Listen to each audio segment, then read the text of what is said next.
Alright guys, so we have dark matter back on the lift. We have obviously ran into some fueling limitations, so you can only make 1400 wheel on this platform with a deadhead fuel system reliably. So what we're going to do now, you can see dark matter's on the lift, and we've removed the fuel tank. The engine's out as well. The engine will be getting dropped back in.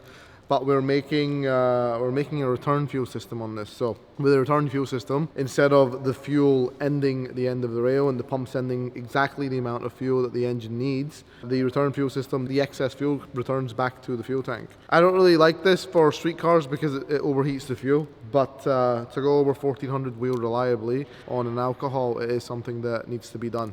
So we're now going to head to the speed shop and pick up some parts. We have the fuel tank out here. What we're actually going to do is use the old feed as a return, and we will add a bulkhead fitting onto the top hat there as the new feed. It's all so ghetto, like I don't really like it, but that's just how return fuel systems are. But yeah, we're going to head to the speed shop and pick up some AN fittings. It's been raining, it's been absolutely pouring actually, but it doesn't stop us from working, you know.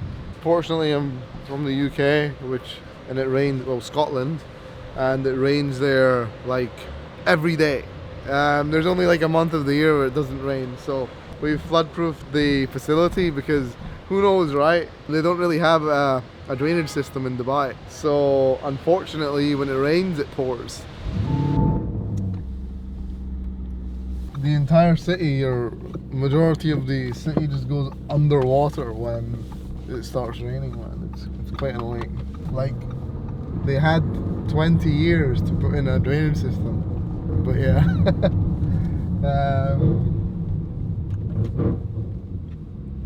Yeah, so we're gonna head to a little shop called Deep Performance. 30 minutes away from our shop, 20 minutes with traffic, and we will install them to dark matter. We're going for AN10 feed. AN10 is like, AN fittings are like, they're all in American sizes, so AN10 is like 14 millimeter feed. Plenty of headroom. I reckon it will give us enough fueling for around 2000 wheel of methanol, I'm hoping, as long as there's no other restrictions. But yeah, as you can see, Dubai is starting to go underwater already. But fortunately, it only rains like 2 or 3 days of the year. So, like, it can go like a year or a year and a half without rain. So, oh yeah, another thing, when it starts raining in this country, everyone just forgets how to drive. It's like they've never seen rain before. The horn is very important in Dubai. You need to use it every couple of minutes.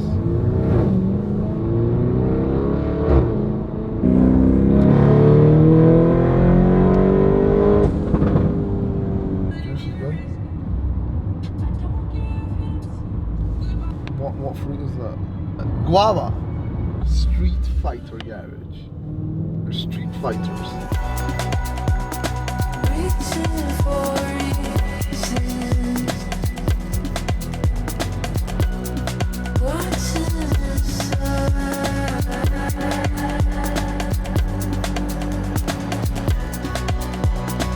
Reaching for reasons.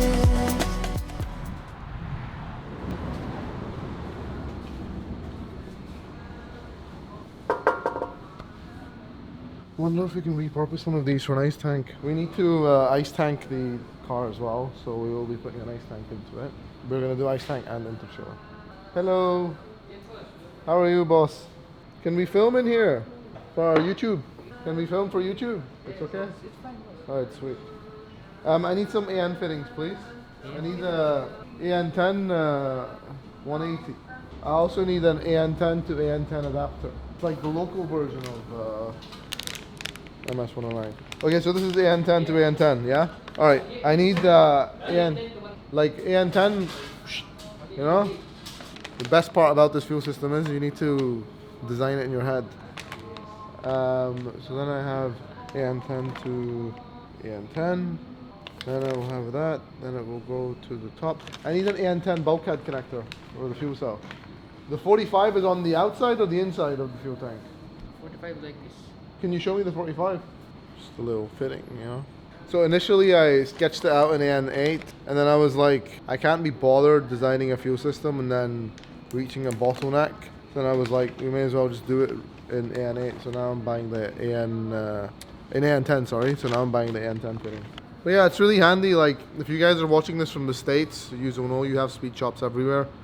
We don't have this in the UK, so it's very, very beneficial to actually have it here. It's nice. In the UK, you only have these kind of shops online.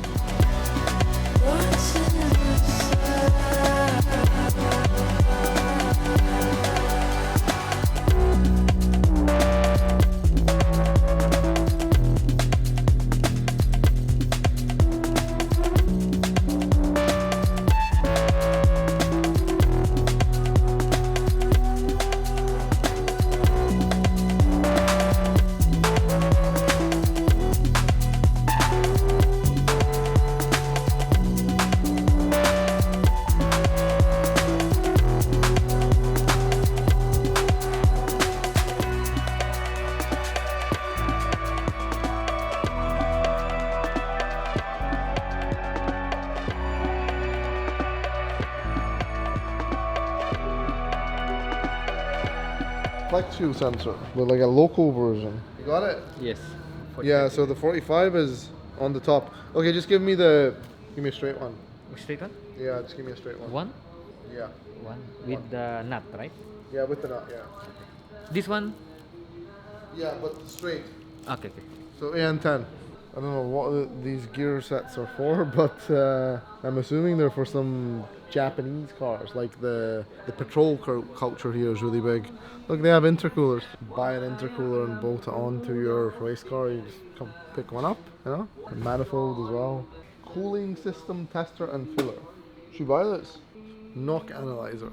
You just bolt your knock sensor on and you know, it's interesting. This is the same sensor that our McLarens use, so we could, if we wanted to, just bolt this knock analyzer on and it'll tell us if it's knocking or not. But fortunately, we have EFI, so we have knock sensors on the engine that already report back to the ECU. I was gonna buy one of these, but they're too small. This is what you would fit on your like buggy that runs like 300-400 horsepower. The fuel pressure regulator that we got is like, it can flow 2,500 liters per hour. You have something that I can measure with? 3.8, what's that in millimeters? I don't do American units.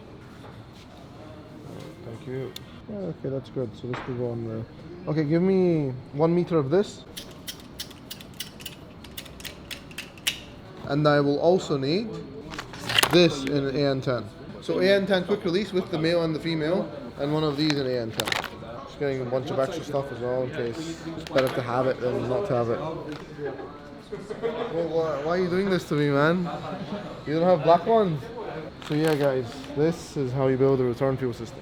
All these cars out there that are on aftermarket fuel systems, they all have one of these components in it.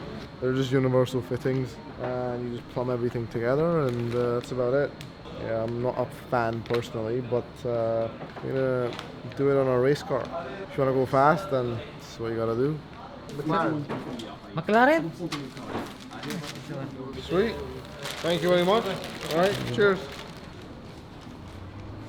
You know, maybe we'll make a kit if there's demand for it, because ultimately it's quite simply put together. It's just a bit of a hassle.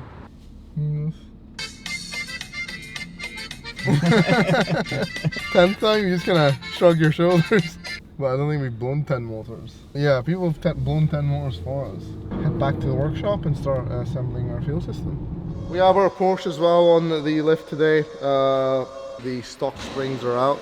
We're dropping some lowering springs in there just because I feel like they sit so high from the factory and they need a little bit of, you know, lowering. We started off with something really basic, just H&R springs to see how it goes. So, you know, you can see the red springs here. Stock springs are black. We've dropped the back ones in, gonna drop the front ones in and see how it looks.